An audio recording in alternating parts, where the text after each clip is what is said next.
Локалните избори во Македонија ќе се одржат на 19 октомври, а вториот круг, ако биде потребен, на 2 ноември, во услови на длабока политичка и општествена поларизација, оценува ОПСЕ во својот преоден извештај.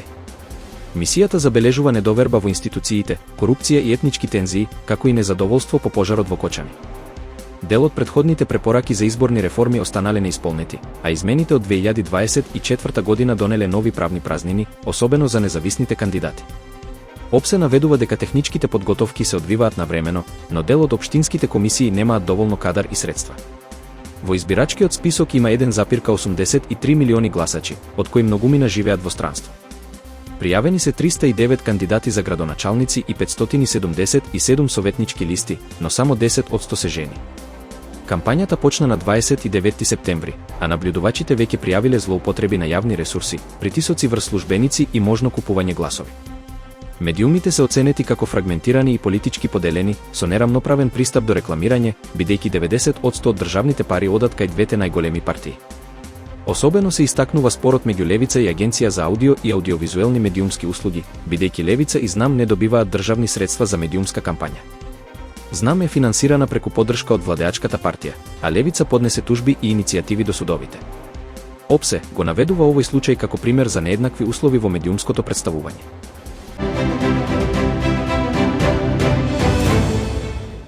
Председателката на Македонија, Гордана Силјановска-Давкова, учествуваше на состанокот на лидерите во рамки на процесот Брдобриони, чиј домаќин годинава е председателот на Албанија, Бајрам Бегај.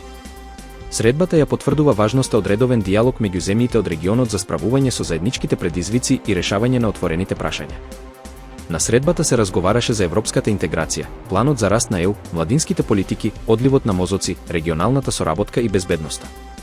Процесот, инспириран од солидарноста и пријателството меѓу државите од регионот, има цел да го зајакне политичкиот дијалог и меѓусебната доверба. Министерот за европски прашања, Орхан Муртезани, изјави дека еден од 3 главни приоритети на владата е борбата против корупцијата, нагласувајќи дека владеењето на правото е клучно во процесот на пристапување кон Европската унија.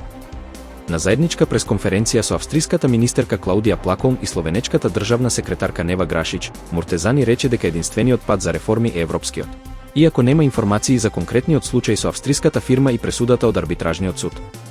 Тој се заблагодари на Австрија и Словенија за помошта при гаснењето на пожарите во изминатите години, истакнувајќи ја солидарноста и пријателството меѓу земјите. На средбата, министрите разговарале за зајакнување на европските интеграции, економската соработка, енергетската транзиција и развој на одржливи политики во корист на граѓаните.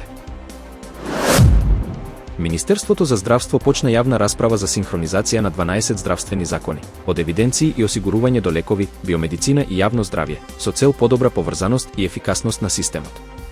Министерот Азир Алиу истакна дека ова е најголемата реформа досега и дека преку транспарентна дискусија ќе се создаде законска рамка што гарантира поквалитетни услуги и сигурност за пациентите.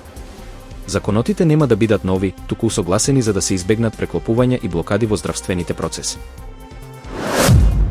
Од утре, Македонија и официјално станува дел од единствената област за плаќање во евра, СЕПА, што ќе овозможи побрзи и поевтини трансакции во евра, исто како во Европската унија. Гувернерот Трајко Славески истакна дека плаќањата ќе бидат и до 6 пати поевтини. Например, провизијата за трансфер од 500 евра ќе се намали од 1600 на околу 260 денари.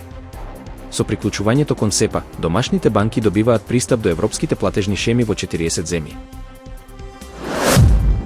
Министерот за надворешни работи и трговија, Тимчо Муцунски, денеска се сретна со австриската министерка за Европа, интеграција и семејство, Клаудија Плаколм, која е во работна посета на земјава. На средбата беше потврдена одличната соработка меѓу Македонија и Австрија, со заедничка заложба за нејзино понатамошно унапредување, особено во областа на трговијата и економијата. Поранешниот министер за одбрана на Црна Гора, Предраг Бошковиќ, утрово е уапсен по наредба на специјалното државно обвинителство, како дел од истрага против група што наводно ја водел бизнисменот Александар Мијајловиќ. Дел од осомничените, меѓу кои Мијајловиќ, се во притвор, а другите добија ограничувачки мерки. Неофицијално, тие се товарат за нарушување на безбедноста и организирање криминална група. Францускиот премиер Себастијан Лекорну поднесе оставка само неколку часа по објавувањето на новиот кабинет, откако се соочи со закани од соборување и незадоволство од сите страни. Оставката, која ја прифати председателот Макрон, дополнително ја продлабочи политичката криза во Франција, каде што владата нема парламентарно мнозинство. Лекорну беше петтиот премиер на Макрон во последните 2 години. Поранешниот грчки премиер и лидер на Сириза, Алексис Ципрас, поднесе оставка од парламентот по 16 години политичка кариера. Тој изјави дека одлуката ја донел од совест, за да се посвети на општествена акција, надвор од партиските структури. Ципрас оцени дека парламентот повеќе не ја исполнува својата демократска улога и повика на промени против корупцијата и нееднаквоста во земјата. Поранешната германска канцеларка Ангела Меркел изјави дека Полска и Балтичките земји ја саботирале европската дипломатија со Русија, со што, според неа, индиректно ја овозможиле руската инвазија врз Украина. Таа нагласи дека сакала ја да води директен диалог со Путин, но иницијативата пропаднала поради отпор. Меркел смета дека минските договори донеле привремен мир и овозможиле на Украина да се зајакне, а како дополнителен фактор што го нарушил диалогот го посочи влијанието на пандемијата на коронавирус. Стотици планинари беа спасени откако снежна бура ги зароби на источната страна на Монт Еверест во Тибет.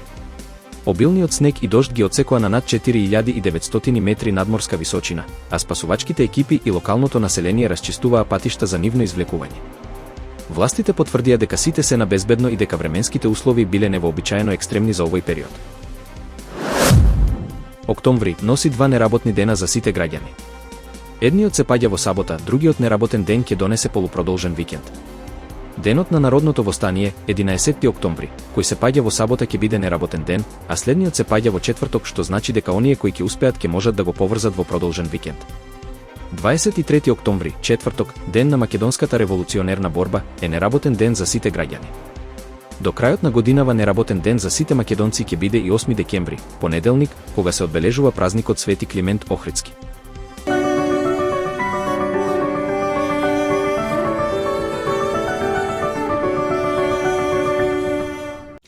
До среда во земјава ќе преовладува претежно облачно време со повремени локални врнежи од дожд и студени утра. Ќе дува умерен до засилен надолж по Вардаријето повремено силен ветер од северозападен правец, информираат од Управата за хидрометеоролошки работи. Од четврток се очекува период на стабилно и суво време со постепен пораст на дневната температура. Времето утре ќе биде променливо облачно со повремени локални врнежи од дожд. Максималната температура ќе биде во интервал од 4 до 13 степени. Во Скопје е променливо облачно со повремен локален дожд и максимална температура до 12 степени.